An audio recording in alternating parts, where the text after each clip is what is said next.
সন্ধ্যা ৭টা বেজে গেছিল। রাত 10টা থেকে আমার শিফট শুরু হওয়ার কথা। 9:30 বাজতেই রেডি হয়ে আমি আমার কোয়ার্টার থেকে বেরিয়ে পড়ি। কোয়ার্টার থেকে রেলওয়ে স্টেশনের দূরত্ব বেশি ছিল না। আমি স্টেশনের দিকে হাঁটতে শুরু করি। রাত হলেই ওই পথে মানুষের টিকিটিও দেখা যেত না। 10টা বাজার একটু আগেই আমি স্টেশনের সামনে পৌঁছে যাই। সেখানে পৌঁছে দেখি ডে শিফটের কর্মী বসাকবাবু কোয়ার্টারে যাওয়ার প্রস্তুতি নিচ্ছিলেন। আমাকে দেখে উনি নিজের ব্যাগ হাতে নিয়ে একবার আমার পিঠ চাপড়ে অল দ্য বেস্ট বলে কোয়ার্টারের পথে পা বাড়ালেন।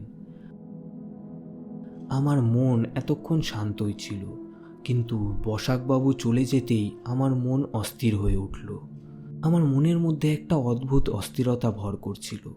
আমি নিজের মনকে শান্ত করার জন্য ফোনে একটা গান চালিয়ে সামনের টেবিলে রেখে দিই।